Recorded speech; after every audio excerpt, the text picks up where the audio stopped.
I'm a Gen Xer, and here are my 8 recommendations. Number 1, write down your goals. Research finds that written goals have a higher accomplishment rate. I read something similar to this when I was in 8th grade and have been writing my goals annually ever since then. Number 2, be disciplined. Make good behaviors a habit, such as saving and adding to retirement accounts, even if it's a moderate amount.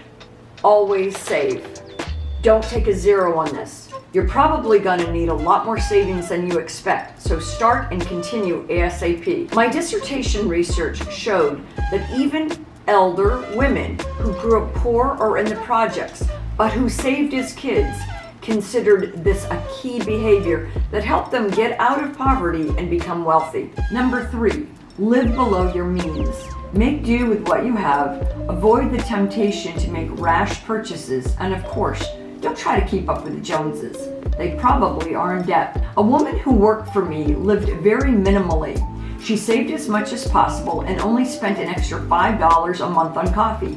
She paid off her mortgage before she was 30 and retired in her 40s.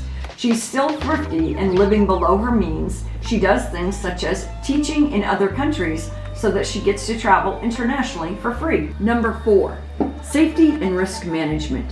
Keep yourself, your family, your data, your valuables safe, and have appropriate insurance. Some people are nonchalant with their information and some opt to underinsure. That's your choice, but it's risky. I had a client who was self-employed, but against my better judgment, she didn't want to get health insurance. Unfortunately, she got cancer and right off the bat had $90,000 in bills before she could actually opt in on health insurance. Luckily, she'd saved and was able to pay for that $90,000 bill right out of savings. But a big lesson learned. Number 5, be a good neighbor and considerate of others and their property. Be a good steward of yours and others' resources. Take care of your property, and if you ever borrow something, take care of what was loaned to you. I learned this in the Army and growing up in rural Maine. People care about each other and help each other out. I recall a time when we couldn't afford a lawnmower.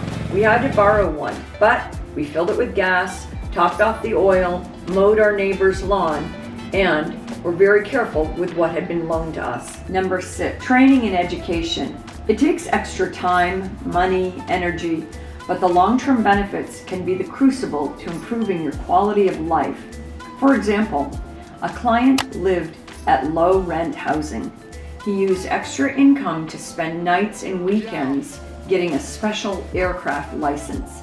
It was his passion, and he finally got this license and is now happily working at a wonderful career and earning more money. Number 7, do the right thing. Choose the legal, moral, or ethical route. At West Point, they'd say, choose the harder right over the easier wrong. Stay grounded in your faith and core values. I found a ring in a hotel sauna. It was an engagement ring. I turned it in, and the owner was overjoyed to get it back. What's ironic is I actually lost my wedding ring one time, and it was returned. Pretty amazing how sometimes what goes around comes around. Number 8, leadership. Stand up. Lead and show others how something is done and guide them. For example, teaching and demonstrating financial literacy or capability. There are great tools out there that you can use or guide others to, such as the National Endowment for Financial Education. These were my 8 fiscal lessons learned. Take charge of your life now. See you next time. You can do it.